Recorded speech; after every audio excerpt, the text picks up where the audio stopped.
Seja Boa noite, bem-vindo. cara. Boa noite, Pondé. Boa noite. A Comissão de Constituição e Justiça do Senado aprovou hoje a PEC dos precatórios. O texto agora vai ser apreciado pelo plenário, que está reunido nesse momento. O repórter Lucas Scherer acompanhou a sessão e tem mais informações. Boa noite, Lucas.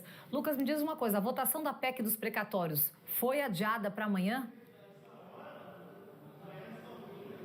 Boa noite, Karen. Boa noite a todos. Foi sim, viu? No plenário, os parlamentares ainda votam as indicações de autoridades que já foram sabatinadas pelas comissões da Casa, mas a votação da PEC dos precatórios, que aconteceria logo depois disso, ainda na sessão de hoje, ficou para amanhã por falta de acordo. A gente vai ver na reportagem como foi o dia de debates em torno da PEC dos precatórios, que foi aprovada na Comissão de Constituição e Justiça por 16 votos a 10.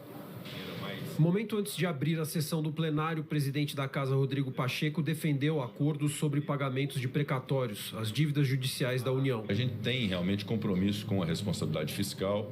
Obviamente que na discussão havida na CCJ com os demais senadores, houve essa pretensão de se garantir o pagamento desses precatórios do Fundef, que tem natureza educacional, portanto eles devem sim, obviamente, ser prioritários. E foi uma opção do relator, se for essa a condição para termos uma margem tranquila de aprovação do Senado Federal, que se possa tomar essa providência.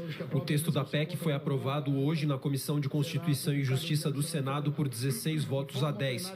O relator da matéria e líder do governo no Senado, Fernando Bezerra, acatou emendas ao texto. São dois pontos que estão sendo avaliados, que é a questão da vinculação do espaço fiscal para as despesas com o Auxílio Brasil e com as despesas correlacionadas ao reajuste do salário mínimo, e tem também uma discussão que eles querem aprofundar sobre como assegurar o caráter permanente do programa. A PEC é a única aposta do Planalto para pagar o valor mínimo de R$ 400 para os beneficiários do programa Auxílio Brasil. Para isso, o texto prevê uma mudança no parâmetro de cálculo do teto de gastos e cria um limite máximo de pagamento de precatórios às dívidas judiciais da União. A proposta, que já foi aprovada na Câmara, recebeu outras alterações no Senado. O valor de R$ 400 do Auxílio Brasil passa a ser permanente, ao contrário do que queria o governo.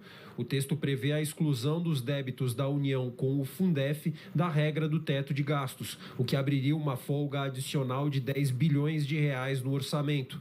Há ainda a previsão de criar uma comissão mista no Congresso para a análise da evolução dos precatórios. O conjunto de medidas deve gerar uma folga de aproximadamente R$ 106 bilhões no orçamento de 2022. Mas um cálculo da Instituição Fiscal Independente do Senado apontou que a manobra de adiar o pagamento das dívidas judiciais geraria um acúmulo de R$ 850 bilhões em precatórios não pagos até 2026.